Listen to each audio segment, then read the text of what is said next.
when people say things that aren't true about me, I tend to I just don't care because I convince myself I don't know who they're talking about. It's not me. So I actually happily go on with my life. But if someone said I everybody and was sex trafficking, I do think that I would step before the story could be out 30 seconds. And I'm going to let you know, not today, not me. Okay. Diddy is finally, issuing a statement, I'll say. I have not seen or heard from him except for some covert pictures, maybe on TMZ. Diddy speaking out after more disturbing allegations. How bad will it get? Did he do it? I think 50 Cent said that'll be what he'll call the documentary he's going to produce about this. We'll see. After Sean Diddy Combs settled a civil lawsuit alleging abuse of former partner Cassie, 24 hours after it was filed, the floodgates have opened for other alleged victims to follow Cassie's lead. Diddy was sued by a second woman named Joy Dickerson Neal, who claims Diddy drugged and abused her when she was in college. Another suit was filed against the artist known as Brother Love by Jane Doe, who alleged that Diddy and 90s singer Aaron Hall forced her and another woman into having non-consensual sex. Each was filed under New York's Adult Survivors Act, which expired on November 24th, allowing victims of sexual abuse 1 year to file charges against their abuser. This new suit was filed after the deadline on December 6th, but it only alleges a violation of the state's gender-motivated violence law. Lena Blackstar with the details here. In this latest suit, let's tell you more. There's a lot more, folks. Another unidentified woman said that she was sex trafficked and abused simultaneously by Diddy, former president of Bad Boy Entertainment Holding, Inc., Harve Pierre, and a third assailant. The documents, the alleged victim said the assault took place in 2003 when she was a 17-year-old junior in high school. I'll give you more details if you can stomach it.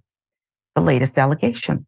The assault started after the alleged victim met Pierre in a lounge near Detroit. Pierre telling the alleged victim that he was best friends with Diddy. And after calling the executive to prove it, Diddy allegedly convinced the girl to get on a private jet to a New York studio with Pierre and the third assailant.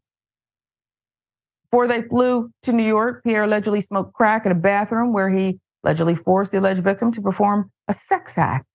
She then traveled with Pierre and another one of Diddy's associates to Daddy's house recording studio, which was owned and operated by Diddy and Bad Boy. While there, she claimed she was given drugs and alcohol. Okay, so now we have a 17-year-old private jet, so that's across state lines, allegations, sex, drugs, and more. The alleged victim said, due to being inebriated, she could not possibly have consented to having sex with anyone, much less someone twice her age. Diddy would have been around 34 at the time.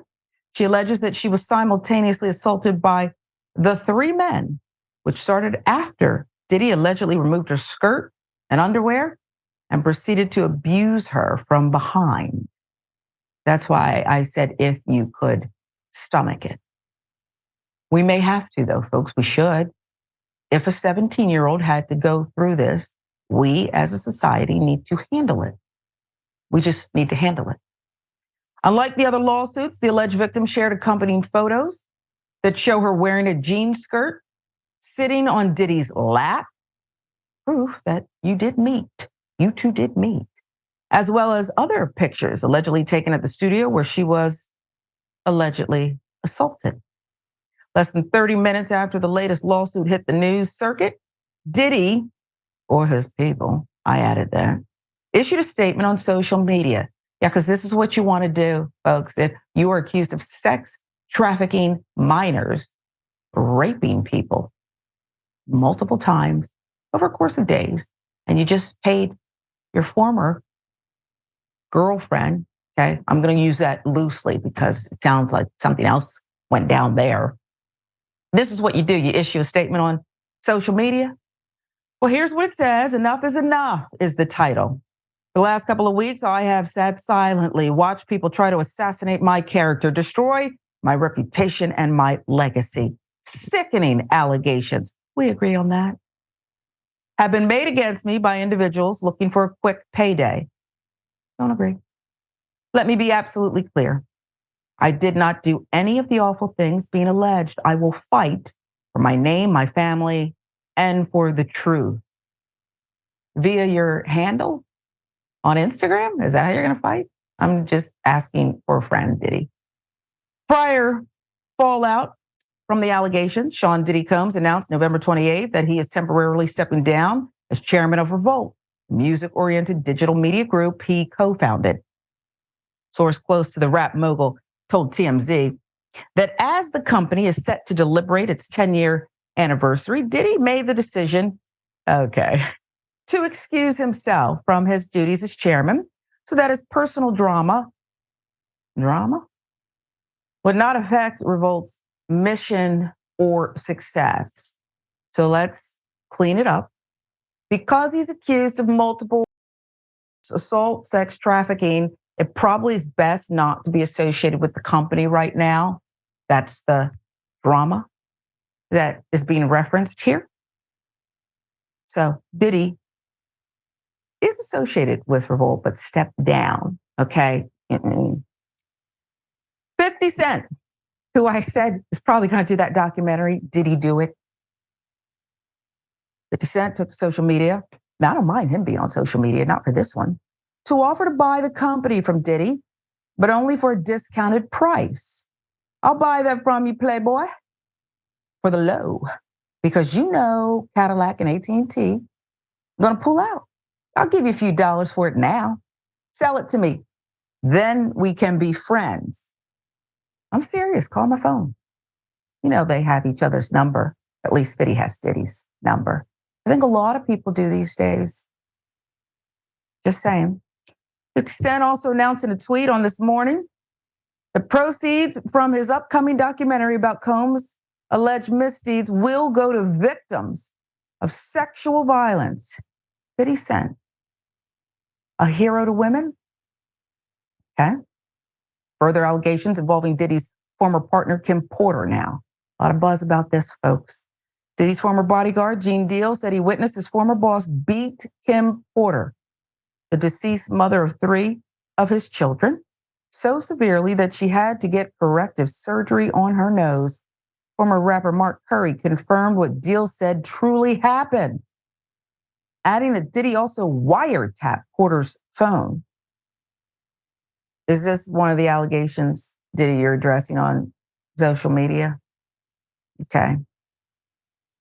Diddy's fans, meantime, suspect Diddy or Russell Simmons were behind fire at Kimora Lee Simmons' house weeks after she blasted Diddy on social media. I'm not one for conspiracy theories, but people are allowed to connect the dots as they see fit and at least discuss them. And Yasmin, there's a lot of talking going on.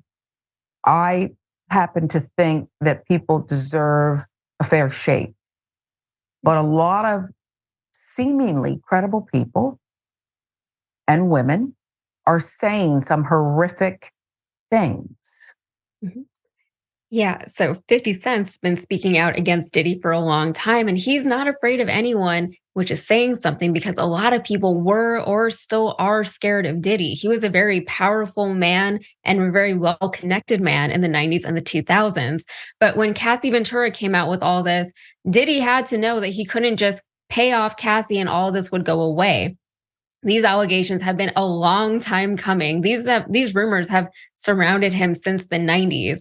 But back then he was too powerful, so nobody wanted to challenge him. So I think what happened here is Cassie just kind of opened the floodgates and said, look, he's vulnerable now, so now we can come out. We're probably going to see a lot more coming out against him. But there have been accusations with, as you mentioned, Kimora Lee Simmons.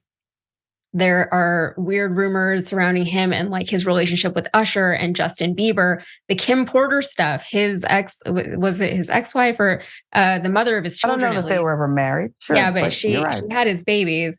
She Mhm. died of pneumonia, allegedly, but that was a very strange autopsy report. And people have been talking about it for a long time, but nobody has gotten any answers. What happened was she was rumored to be writing a tell all book about Diddy. And then she came down with pneumonia. She was a very young, healthy woman at the time. She came down with pneumonia and then she died. And then the coroner was about to release a report that said that they found drugs in her system, but then that coroner was taken off the case and replaced with a different coroner. And it took a few weeks before that new coroner said, "Oh no, she just died of pneumonia." But then the original coroner died. So it's there's a lot of shady stuff surrounding P Diddy and the people in his life, the women especially. So I'm very invested in this story. Yeah, one of his former artists who really said he was behind most of the hits, Mace. Okay, he's saying a Yeah, lot of yeah, things too. yeah. He's talking. And There's Mace a lot of left people the keep industry. dying. Yeah, Yeah, yeah. so I And he's can't deal with also this. maybe connected to like the Tupac and Biggie thing. Like there's a lot. So There's so much that is going on surrounding him. And there's this thing. And by the way, you mentioned Cassie. I think she's a hero. And I think, thank goodness, Diddy believed his own hype one too many times. Had he settled with her and nothing were filed, he might still have that power, that fear over people.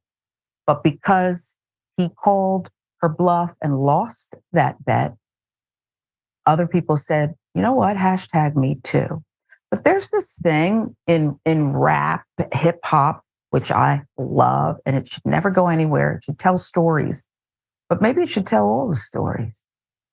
Black women in particular are supposed to, at all costs, no matter what, keep it in house. And largely for, seems decades, perhaps they've done so. We know they've done it with other powerful men.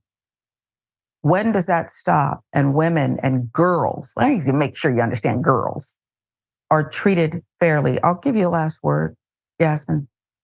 I am very interested to see where this story goes. And not only that, but just to see how big it's going to get. And, there's a lot of critics right now who are saying that all these people are now coming out because they want a similar payout like the one that Cassie got.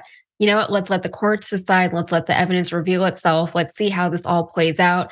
And we were talking before the show, if money is what they get as some kind of, justice for the things that they've endured, then that's the system that we've got and that's what they're entitled to. And so be it. So that's it. I'll have to ask a lawyer, a cheap one, if I can find one. Class action suit against Bad Boy, maybe? Is it possible? That would be I interesting. happen to know. I'm not going to pay him. Okay. But if a lawyer could weigh in, I'm done paying lawyers. Okay.